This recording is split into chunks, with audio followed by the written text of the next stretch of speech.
नमस्कार। हिमाचल फर्स्ट से मैं कविता मिन्हास आप सबका स्वागत करती हूँ। आज मैं अभी पालमपुर के विवेकानंद मेडिकल इंस्टीट्यूट में हूँ, जहाँ पर हमारे साथ पालमपुर के डॉक्टर अंशुल गोयल जी हमारे साथ उपस्थित हैं। वो फिजिशियन हैं। उनसे जानेंगे जोड़ों का दर्द, अर्थराइटिस और गठिया किन कारणों से होता है। आइए उनसे जानते हैं। सर, आपका हिमाचल फर्स्ट में बहुत बहुत स्वागत है। नमस्कार। सर, कमर का दर्द, घुटनों का दर्द, जोड़ों का दर्द एक आम बीमारी हो गई है, तो इसके क्या कारण हैं? पहली बात तो मैं हिमाचल फर्स्ट का धन्यवाद देता हूं कि जिन्होंने जागरूकता के लिए ये अभियान शुरू किया है। बहुत बहुत धन्यवाद आपका। हम आजकल जोड़ों का दर्द बहुत आम समस्या हो गई है। इसका रीज़न है कि विटामिन डी की कमी, विटामिन B12 की कमी बहुत ज़्यादा कॉमन है सोसाइटी में। विटामिन डी की कमी होती है जब हमें धूप ठीक से नहीं मिल पाती, हम ज़्यादा घरों के अंदर रहते हैं, और कुछ जेनेटिक डेफिशिएंसी की वजह से विटामिन डी की कमी हो जाती है। दूसरा, हमारे आजकल हम लोग व्यायाम नहीं करते हैं। मोटापा एक आम बीमारी हो गई है, जिसकी वजह से हमारे जोड़ स्वस्थ नहीं रहते हैं। तो हमें चाहिए कि हम व्यायाम करते रहें, अपना खान पान ठीक से रखें, जिससे कि हमारे जोड़ बिल्कुल स्वस्थ रहें। अगर आप ऐसा करेंगे तो जोड़ों का दर्द आप में कम होगा। डॉक्टर साहब, क्या जोड़ों का दर्द एक बड़ी बीमारी का संकेत दे सकता है? जी बिल्कुल, जोड़ों का दर्द कई बार बड़ी बीमारी का संकेत देता है, जैसे कि कैंसर। कई बार पेशेंट किसी एक सूजे जोड़ को या गोड़ों में सूजन लेकर आता है, और जब हम इन्वेस्टिगेट कर पता लगता है कि उसको कैंसर है। कई बीमारियां जैसे ल्यूपस या वास्कुलाइटिस में जोड़ों का दर्द होता है, लेकिन अंदर ही अंदर उनके गुर्दे खराब हो रहे होते हैं, या फिर उनके लंग सिकुड़ जाते हैं, जिसको इंटरस्टिशियल लंग डिजीज़ कहते हैं, या फिर उनके हार्ट के अंदर प्रॉब्लम आ जाती है। तो जोड़ों का दर्द तो सिर्फ बाहर दिखाई देता है, लेकिन अंदर आपके शरीर में क्या क्या नुकसान हो रहा है, ये जब हम देखेंगे तभी पता लग पाता है। डॉक्टर साहब, जोड़ों को स्वस्थ रखने के लिए हमें क्या करना चाहिए? देखिए, जोड़ों को स्वस्थ रखने के लिए आप नियमित व्यायाम कीजिए, विटामिन डी सप्लीमेंटेशन लीजिए। ये ज़रूरी है कि आप अपने खान पान का ख्याल रखें और रेगुलर एक्सरसाइज करें। डॉक्टर साहब, अगली बीमारी जो है वो गठिया, या जिसे अर्थराइटिस भी कहा जाता है, वो क्या है? इसके क्या कारण होते हैं? जोड़ों के दर्द और आर्थराइटिस में एक डिफरेंस ये है कि आर्थराइटिस को हम हिंदी में गठिया कहते हैं, और इसमें जोड़ों में सोजिश आती है, जोड़ लाल हो जाते हैं, और दर्द सुबह में ज़्यादा होता है। ये ऑटोइम्यून बीमारियों का प्रमुख कारण है आर्थराइटिस, जो आपके जोड़ों को लॉन्ग टर्म में नुकसान पहुंचा सकता है और आपके जोड़ खराब हो सकते हैं। तो ये जो गठिया है, इससे कैसे बचा जा सकता है? देखिए, गठिया बहुत रीज़न से होती है, बहुत सारे कारण हैं गठिया होने के। ये आपके हाथ में नहीं है कि आप गठिया से बच पाएँ। अब मैं आपको मोटे मोटे तौर पे दो प्रमुख गठिया बताता हूँ। एक गठिया होती है ऑस्टियो आर्थराइटिस या नॉन इन्फ्लेमेटरी आर्थराइटिस, जो बुजुर्गों में होती है। उनको घुटनों में दर्द, कमर में दर्द, गर्दन में दर्द होता है। दूसरी गठिया होती है जिसको हम रूमेटॉइड आर्थराइटिस कहते हैं, जो यंग लोगों में ज़्यादा होती है। इसमें जोड़ सूज जाते हैं। तो गठिया से बचने का कोई ख़ास तरीका नहीं है। जो मैंने आपको बताया, जैसे कि आप व्यायाम लगातार करते रहिए, वही एक तरीका है। क्या गठिया जो है बच्चों में भी पाया जाता है? जी, गठिया बच्चों में भी हो सकता है, ये बूढ़ों में भी हो सकता है, लेकिन बच्चों में गठिया आम नहीं है। अगर ये बच्चों में हो रहा है तो ये बड़ी बीमारी का संकेत देता है, जैसे कि रोमेटिक हार्ट डिजीज़, जिसमें कि बच्चों को दिल की बीमारी हो जाती है। उसकी प्रेजेंटेशन ही गठिया के साथ होती है। ऐसी एक डिजीज़ होती है कावासाकी डिजीज़, जिसमें बच्चों को दिल की बीमारी या दिल का दौरा पड़ सकता है। तो कई बार गठिया जो होती है वो बच्चों में हो जाती है। जुवेनाइल आर्थराइटिस बच्चों में होती है, पर आम तौर पर बच्चों में जोड़ों के दर्द का प्रमुख कारण विटामिन डी की कमी होता है।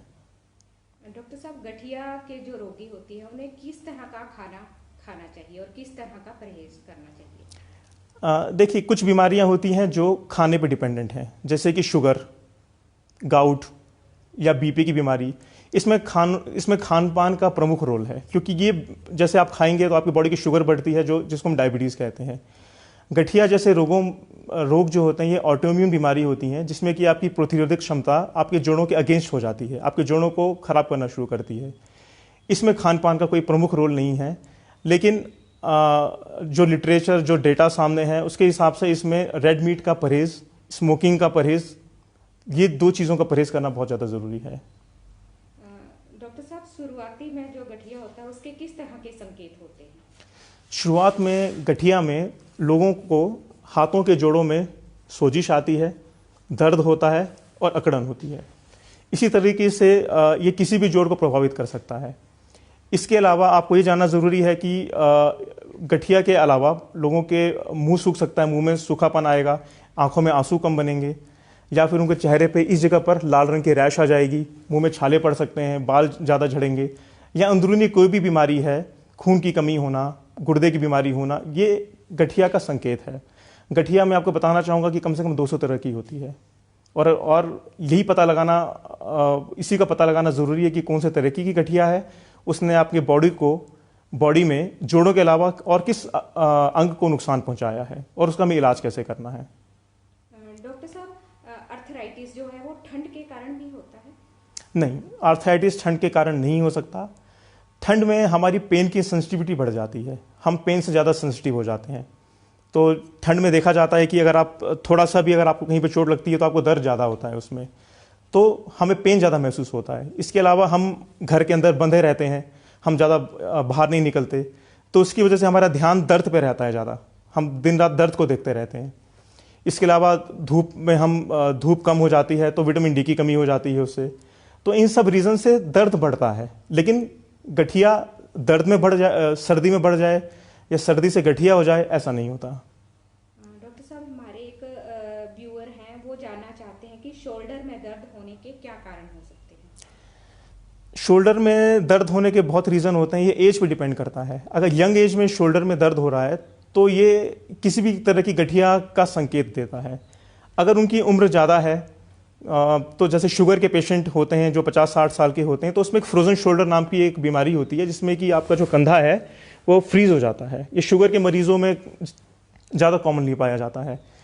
इसके अलावा मांसपेशियों के अंदर सोजिश आना, या हड्डी के अंदर कुछ प्रॉब्लम हो जाना, कई बार जो होता है गर्दन की वजह से भी शोल्डर में दर्द आता है। तो ये सब आम रीज़न होते हैं शोल्डर में दर्द के। डॉक्टर साहब, अब हम अगली बीमारी की बात करते हैं, यूरिक एसिड। यूरिक एसिड क्या है? ये आपने बहुत अच्छा सवाल पूछा है। देखिए, यूरिक एसिड जो है, ये जो हम खान पान में प्यूरिन खाते हैं उसका एंड प्रोडक्ट है, उसका वेस्ट प्रोडक्ट है। ये कई बार हमारी बॉडी में यूरिक एसिड इकट्ठा होना शुरू हो जाता है, या फिर किडनी उसको बाहर नहीं निकाल पाती, तो ऐसे में यूरिक एसिड शरीर में बढ़ने लग जाता है।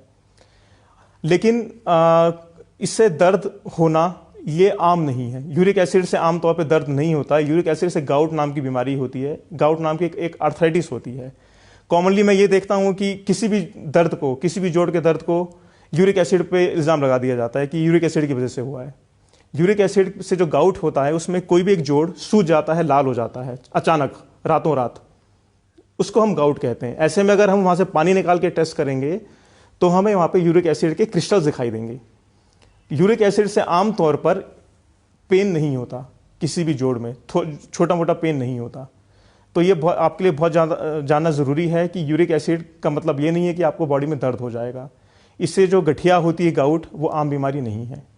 डॉक्टर साहब, शुरुआती यूरिक एसिड के शुरुआती लक्षण क्या हो सकते हैं, जैसे शुरू में हो रहा हो? यूरिक एसिड हम इंडियंस में सभी का बड़ा होता है। अगर आप पॉपुलेशन में किसी का भी यूरिक एसिड टेस्ट कराओगे, वो मैक्सिमम लोगों का बड़ा होता है, क्योंकि हमारे अंदर जेनेटिक प्रीडिस्पोजिशन है कि हमें शुगर होने के चांसेस ज़्यादा होते हैं, बीपी होने के चांसेस ज़्यादा होते हैं, कोलेस्ट्रॉल होने के चांस ज़्यादा होते हैं। ऐसे यूरिक एसिड बढ़ना हमारे अंदर जीन्स है कि हमारा यूरिक एसिड बढ़ा होगा।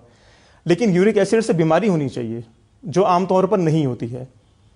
ठीक है, जोड़ों में दर्द होना यूरिक एसिड की बीमारी आम नहीं है। ये यूरिक एसिड बढ़ने से किसी को किडनी में पथरी बन सकती है या गाउट नाम की बीमारी हो सकती है। अदरवाइज यूरिक एसिड लोगों का बड़ा रहता है और उससे ज़िंदगी भर उनको कोई नुकसान नहीं पहुंचता। ऐसे में यूरिक एसिड की दवाई खाने का मतलब नहीं बनता है।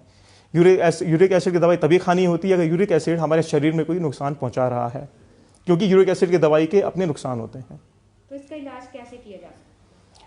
देखिए, सबसे पहले यूरिक एसिड अगर आपका बढ़ा हुआ आया है तो आपको दवाई नहीं खानी है। सबसे पहले तो आपको खान पान का परहेज़ करना है। जैसे मैंने आपको बताया, यूरिक एसिड शुगर की तरह खान पान से बढ़ता है, तो खान पान में सबसे ज़रूरी है रेड मीट का परहेज़ करना। रेड मीट के अंदर सबसे ज़्यादा प्यूरिन होता है, और इसी से यूरिक एसिड आपका बढ़ता है। तो आप रेड मीट खाना बिल्कुल बंद कर दीजिए। दूसरा प्रमुख कारण है शराब। शराब से यूरिक एसिड बढ़ता है, वो आपको कम से कम कर दो या उसको बिल्कुल बंद कर दो। थर्ड चीज़ होती है कैफ़ीन। कैफ़ीन होती है हमारे कोल्ड ड्रिंक्स के अंदर, चाय के अंदर और कॉफ़ी के अंदर। तो आपको कैफ़ीन से परहेज़ रखना है। ये बहुत ज़रूरी बात है जो मैं कहने वाला हूँ। दूध, मिल्क प्रोडक्ट्स, पनीर, इनसे यूरिक एसिड में कोई फ़र्क नहीं पड़ता, ये बात आप जान लीजिए। दूसरी बात, छिलके वाली दालें, राजमा, बीन्स, इन सब चीज़ों से यूरिक एसिड में बिल्कुल फ़र्क नहीं पड़ता। इनफैक्ट इनसे यूरिक एसिड आपका कम होता है। अगर ये बहुत बड़ी भ्रांति है हमारे समाज के अंदर कि किसी का यूरिक एसिड बढ़ता है तो उसको बोल दिया जाता है कि आप दालें बंद कर दो, छिलके वाली चीज़ें बंद कर दो, राजमा बंद कर दो, पनीर बंद कर दो। लेकिन इन सब चीज़ों से यूरिक एसिड में कोई फ़र्क नहीं पड़ता। सिर्फ जो 3 चीज़ें मैंने आपको बताई हैं, रेड मीट, अल्कोहल और कैफ़ीन और बहुत ज़्यादा मीठा, इनसे यूरिक एसिड बढ़ता है। बाकी किसी और चीज़ से यूरिक एसिड नहीं बढ़ता। आपको और कोई परहेज़ करने की ज़रूरत नहीं है। मैं रोज़ एक पेशेंट देखता हूँ, मुझे रोज़ हर एक कोई मुझे एक नई चीज़ बताता है कि ये खाने से यूरिक एसिड हमारा बढ़ गया, हमें ये खाने के लिए बंद किया है। अगर मैं लिस्ट बनाऊंगा तो हवा और पानी के अलावा कुछ भी नहीं बचता खाने के लिए। तो ये आप जान लीजिए कि यूरिक एसिड सिर्फ 3-4 चीज़ों से बढ़ता है जो मैंने आपको बताए हैं। डॉक्टर साहब, अब हम अगली बात करेंगे अगली बीमारी की, लूपस कैसे दिखता है? लूपस एक तरह का गठिया है जो 1000 में किसी एक को होता है। जैसे मैंने आपको बताया, गठिया कम से कम 200 तरह का होता है। तो इसकी आम प्रेजेंटेशन होती है जोड़ों में दर्द। इसके अलावा उनको चेहरे पे इस जगह पर धूप में लाल रंग की लाल हो सकती है, लाली मार सकती है यहाँ पर। मुंह में छाले हो जाते हैं, बाल झड़ने लग जाते हैं, मुंह सूखता है। इसके अलावा खून की कमी हो सकती है उनको। किडनी के अंदर किडनी की बीमारी होती है, किडनी में प्रोटीन जाने लग जाता है, वज़न कम हो जाता है।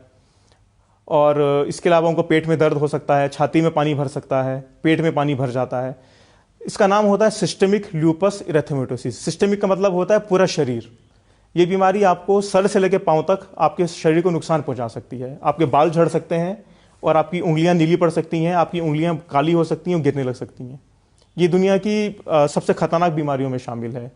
अधिकतर इसकी पहचान नहीं हो पाती है, पेशेंट यहाँ से वहाँ घूमता रहता है और ये बहुत घातक बीमारी होती है और कई लोगों को मैंने इसे मरते हुए देखा है। तो इसकी पहचान करना, अवेयरनेस करना बहुत ज़्यादा ज़रूरी है।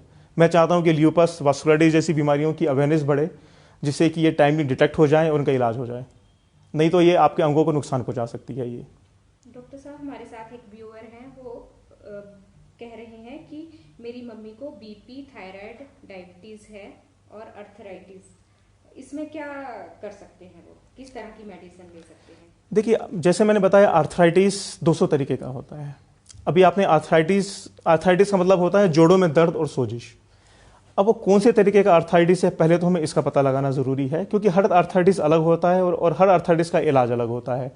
जैसे कॉमनली जो ओल्ड एज में लोगों को घुटने में दर्द होता है उसको हम ऑस्टियो आर्थराइटिस कहते हैं। ऑस्टियो आर्थराइटिस के अंदर आपको कुछ एक्सरसाइजेस करनी होती हैं, कैल्शियम विटामिन डी का सप्लीमेंटेशन लेना होता है और वेट कम करना होता है। दूसरी तरफ जो गठिया या रूमेटॉइड आर्थराइटिस होती है उसके अंदर हमें दवाइयाँ शुरू करनी पड़ती हैं, क्योंकि वो यंग एज में होता है और आपके जोड़ों को वो बहुत जल्दी ख़राब करता है।